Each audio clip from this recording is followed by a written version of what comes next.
94 in Farmington. Partly cloudy overnight, still a chance of showers with a low near 70. Partly sunny and 93 tomorrow.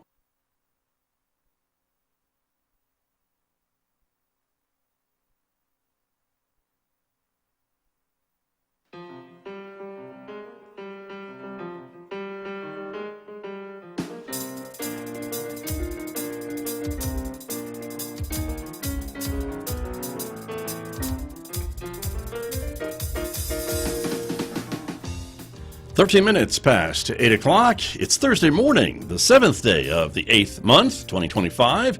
Good morning, everybody. I'm Scott Micklin. Thank you for tuning in to KSJE, 90.9 FM over the air right here in San Juan County, New Mexico. In Durango, Colorado, we broadcast at 103.3 FM.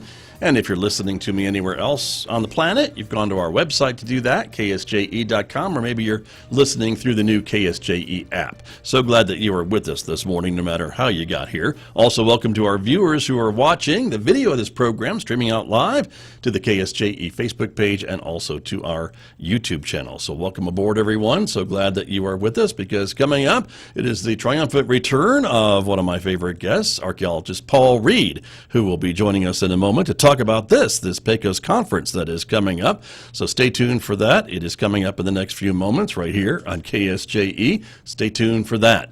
Then later on, next hour, of course, we switch to classical music. It is Mick Hess taking us roving with the arts, our weekday classical music program starting up at 9:06 on KSJE.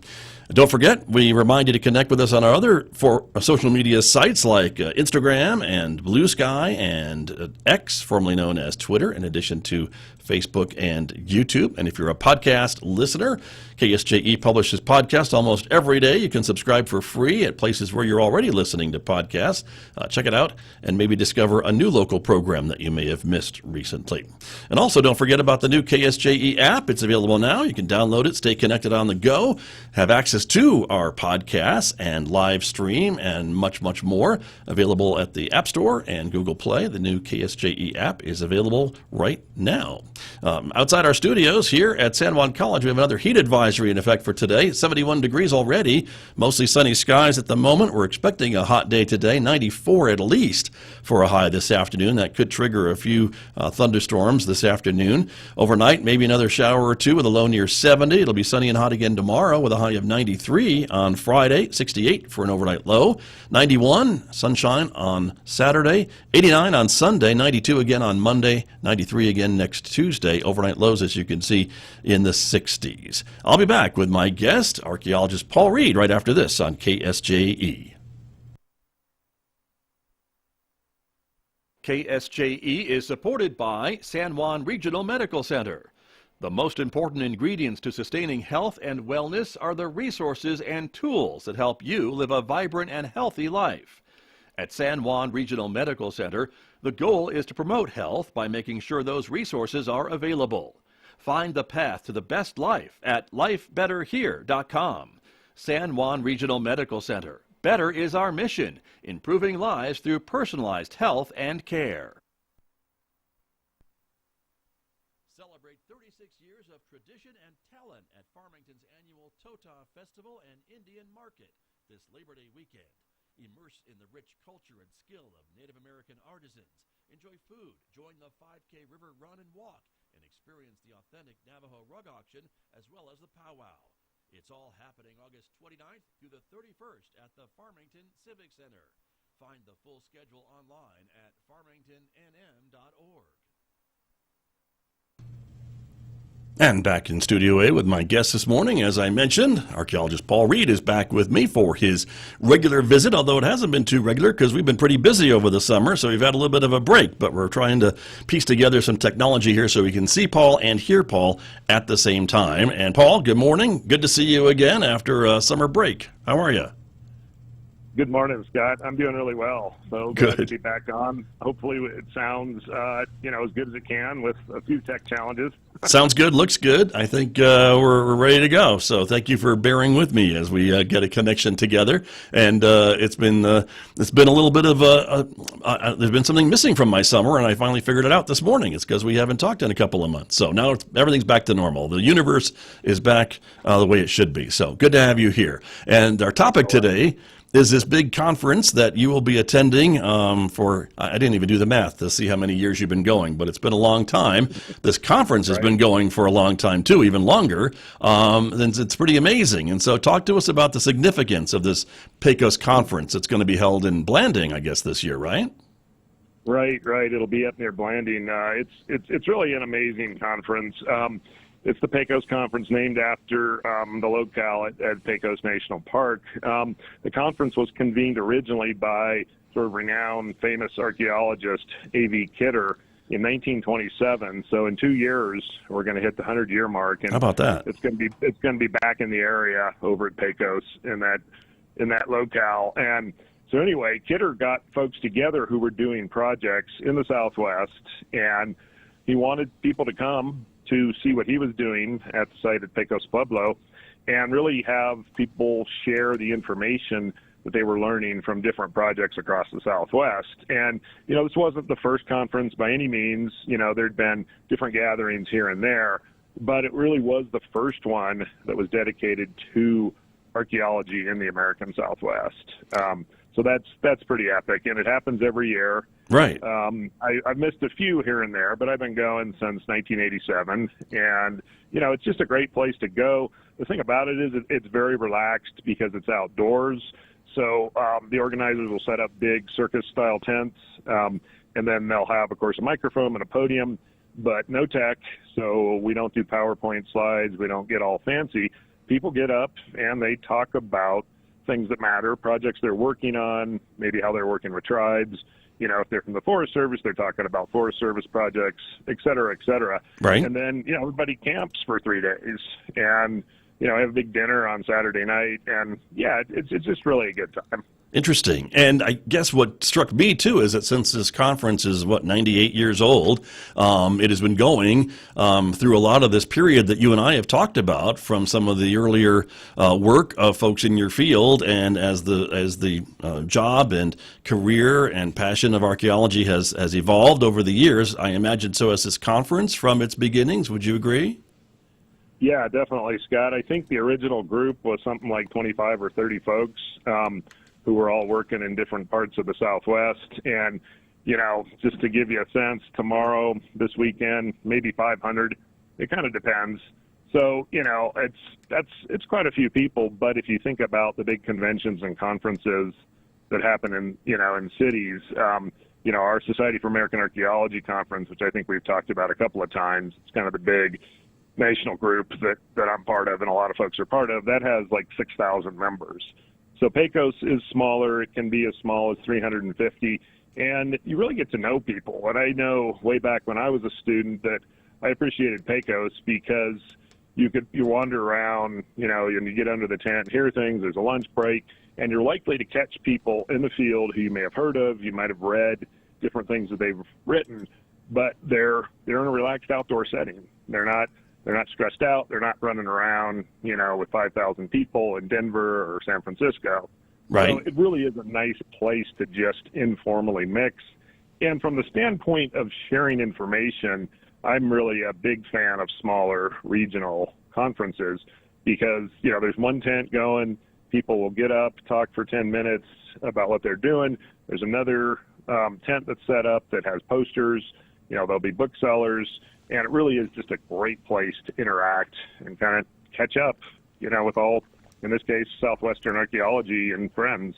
Right. And is this the type of place, Paul Reed, where folks like you and others can come and discuss their theories and defend their theories and maybe argue about their theories? Is that kind of some of the stuff, too, that takes place at a conference like this? Sure. I mean, we've talked a lot. Archaeologists, scientists, researchers of all stripes, folks in the humanities, we love to have our positions, stake them out, and have good old-fashioned debates and arguments. Plenty of good discussion. What I think is fun about Pecos, though, is people in general aren't really going super heavy duty method and theory. They might be talking about, some new techniques they implemented in the field. Maybe they found a different way to do outreach to indigenous groups.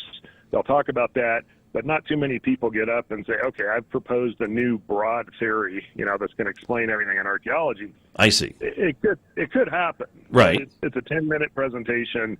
You don't have visuals yet. So if you're going to talk about heavy-duty theory or data, you really have to be able to be a good storyteller and paint that picture. So again, what I like about this in contrast to some of the more formal conferences, you're just interacting. People get up. When I do one of these, it's like being around for so long. I know most of the people in the audience, which is great. It's a setting where you can really relax and just talk about the stuff that's important, ideally, that you're right. working on. Got it. And is there some discussion, too, of kind of where the field is going or with this new information or new techniques and things? Is that also part of a larger discussion on the future of archaeology and things along that line, too, at some point in time during this conference?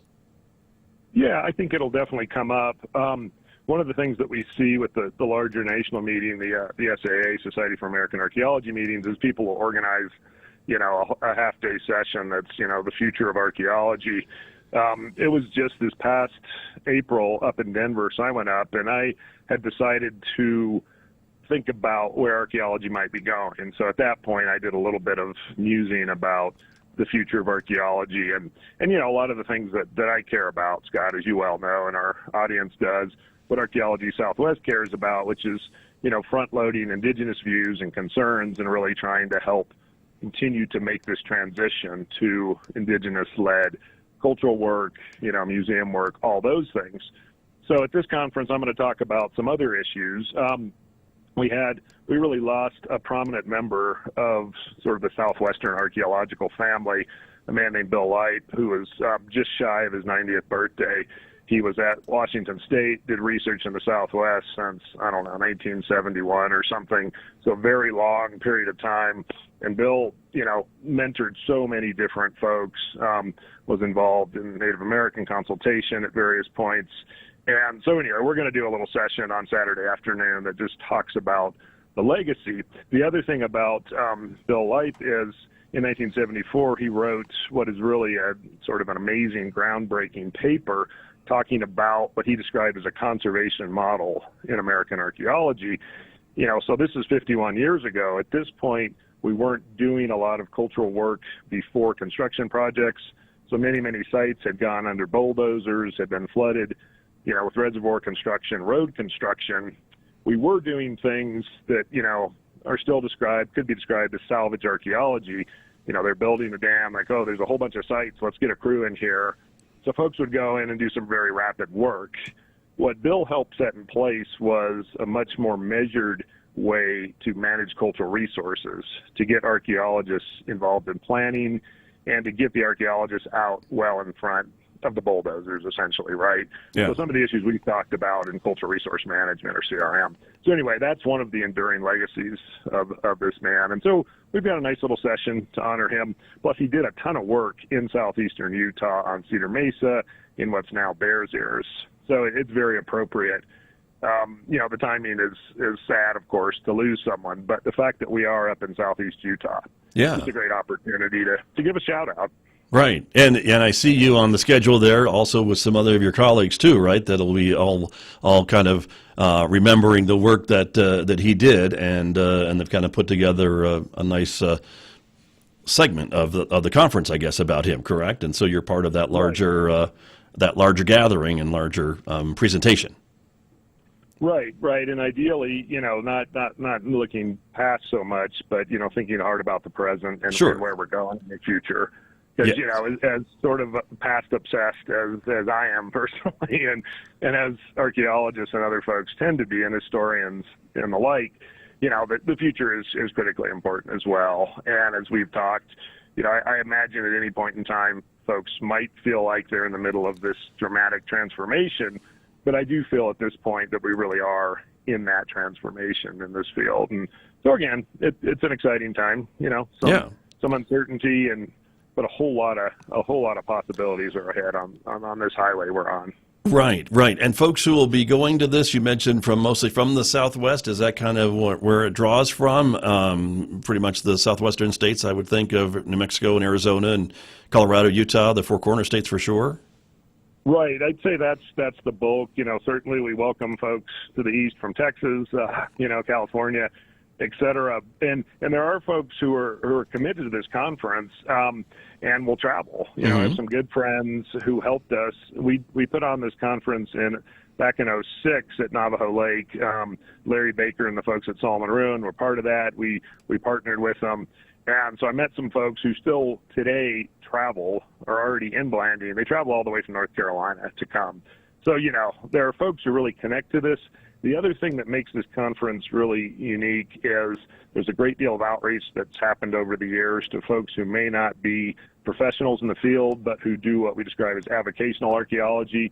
They might be involved in site watch or site steward programs where they're out on the land, making sure sites aren't being disturbed or vandalized or, suffering from natural effects, erosion and the like. So we have a pretty strong contingent of folks who come from the avocational side. We always do a lot of outreach to different indigenous and Native American groups in the area. Those folks come. And the other thing that's been great for about, 10, 12, 15 years, there's been a big push to get students back involved in this conference. Because at some point 20 plus years ago, we really weren't seeing a lot of young people. Like a lot of the things that we do in archaeology, we were trending, towards folks, mid-career, late career, retired, et cetera. They created a contest called the Cordell Powers Contest. So we have 10 folks, young people, who present papers, they get evaluated, and then 2 of them get, these first and second prizes for presentation style, conveying information.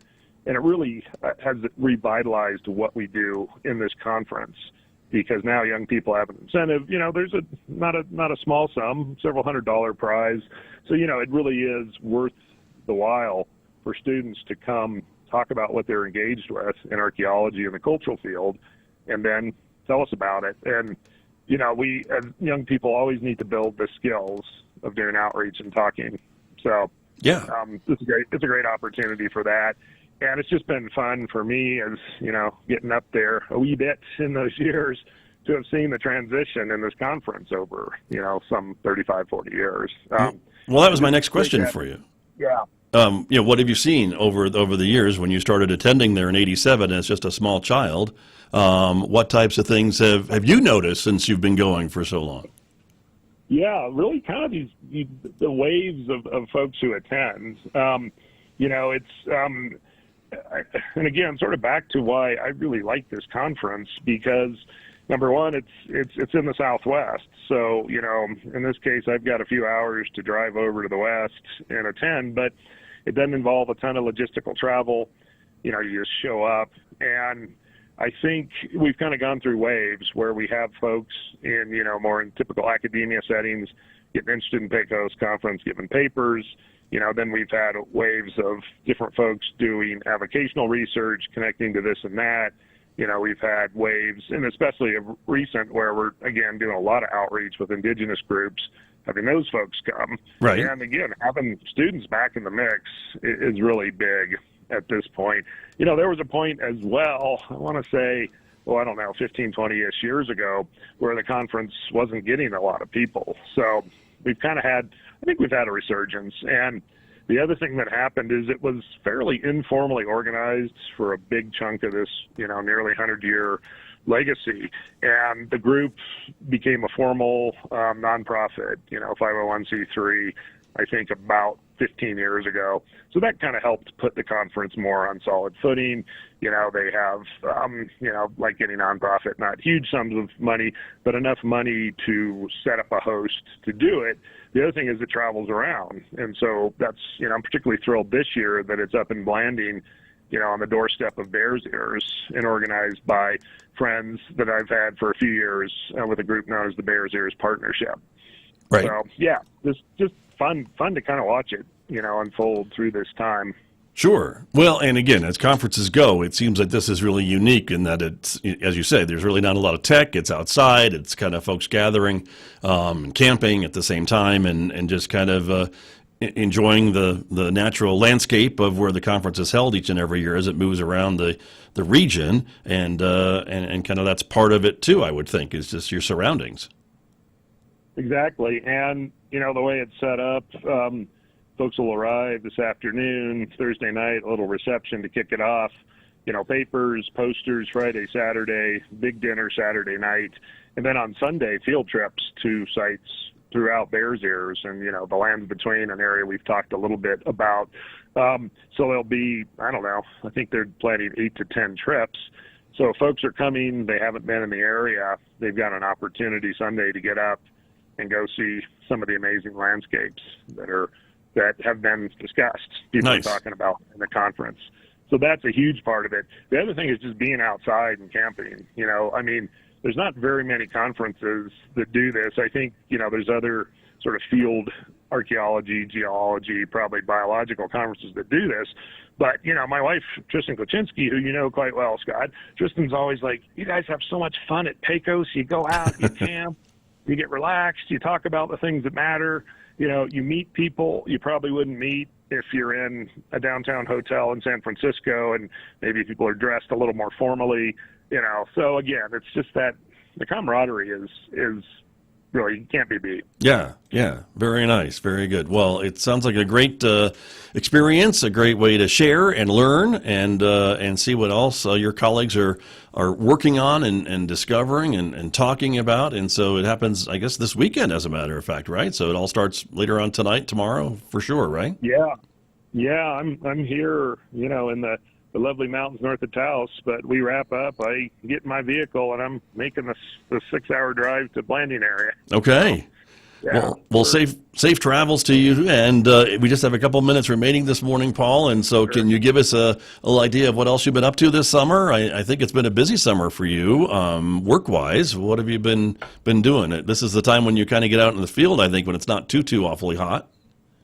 Yeah, it's been sort of a different summertime for me because in several of the projects that we've partnered with the National Park Service on, we are preparing reports. Mm-hmm. So, the one I've talked about a couple of times, we're wrapping up an Indigenous Cultural Landscape report for Petroglyph National Monument, of course, just on Albuquerque's west flank.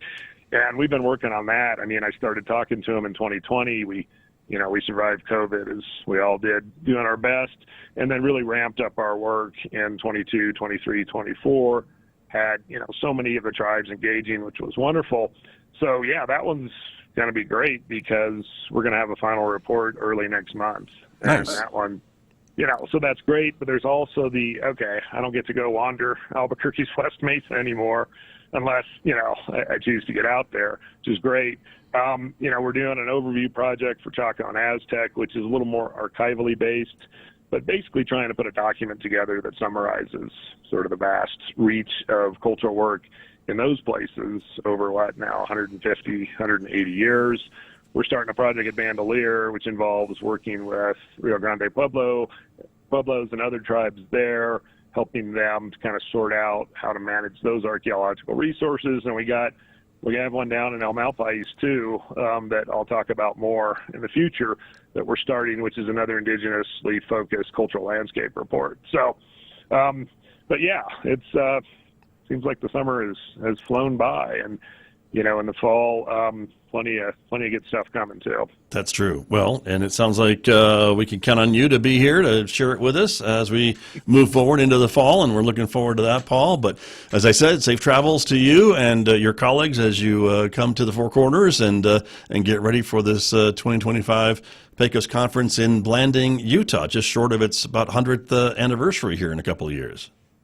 Indeed, and if anyone is listening and wants something to do, the conference is open. You just show up and have a good time. So that there's a link on our website as well if folks are interested. It would be like this radio program lasted for 2 days. It sounds like to me, or something like that. Just a string of guests. Yeah, right. But without the tech, great idea. without the tech issues, which is probably a good thing. Right. There you go. Well, we need to have a Scott Micklin marathon. We'll just go all 2 or 3 days, or we'll bring in the guests. Okay. That'd be awesome. All right. From your lips, we'll see what happens. All right, Paul. Well, thank you so much. Good to see you again after a little summer break. And again, enjoy the conference, and we'll look forward to hearing about it the next time we speak in September.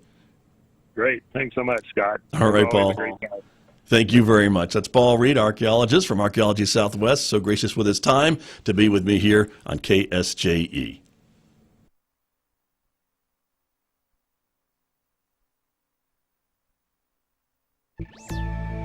An open banking regulation is getting a reboot. From American Public Media, this is Marketplace Tech. I'm Megan McCarty-Carino.